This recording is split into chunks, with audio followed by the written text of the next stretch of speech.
than new. Cupid.com. Well, now we changed a lot. I'm talking new, and then new again, and then new. It's kind of like somebody got all this high-tech stuff and put it all in here. Cupid. Or more in line for the Colts. Joining us right now, conservative commentator and writer Joy Tiz. Good morning, Joy. Good morning, Mark. So are you going for the Colts or the or the Saints? Where are you going to find yourself on that chart? Watching the Puppy Bowl on Animal Planet. Oh, so you're not going to be watching the Super Bowl. Well, if I have to pick, I would say the Colts, but only because I have one. Oh, okay. Well, there you go. Hey, Joy, you've been writing about, and I think this is something that people really need to know about, and that is the shadow party within the Democratic Party. And we've talked about this. We hear people talking a little bit about, like the Democratic Party kind of seems to be divided into maybe three groups. You have the what they call the Blue Dog Democrats. You have some moderate Democrats. I think I'd put maybe somebody like not anymore. Yeah, not too many. That's true. Very true. Very few. They're you can count them on one hand probably. And then you have the hard left of the party, the California Democratic Party, I guess is a good way to put it. And these are, quote, what they call the progressive Democrats. And they're really the people that have taken over this party. And what you write about is that this shadow party is funded and manipulated by George Soros. Yeah. What kind of pointed you in this direction? Stark raving terror. The term shadow party actually comes from a book by that name by David Horowitz and Richard Poe. It came out, I think, in 2006. And it was the first really, really well put together explanation of what happened to the Democratic Party and what George Soros' role in it. He's not the only player, but he is the bottom line financier of the whole party, which is why now it's turned into a bunch of barking, raving moonbats instead of normal people who just happen to be wrong about pretty much everything. Yeah, and how was it that Soros, when did this transformation start to take place? Well, I think it started a long time ago, but it didn't. He really didn't pick up a huge head of steam until he lost in 2004. That he just could not get over that.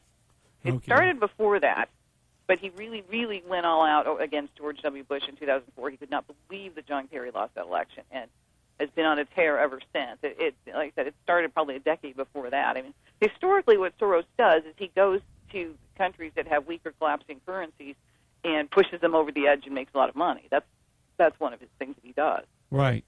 He's very drawn to unstable governments and weak currencies, and he ran wild in the Clinton administration. He was anything but almost a cabinet member.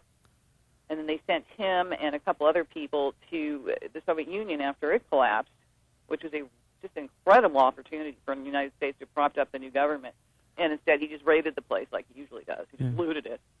You know, what's very bizarre to me is Soros at one time was partners with a guy, a real free market guy named Jim Rogers.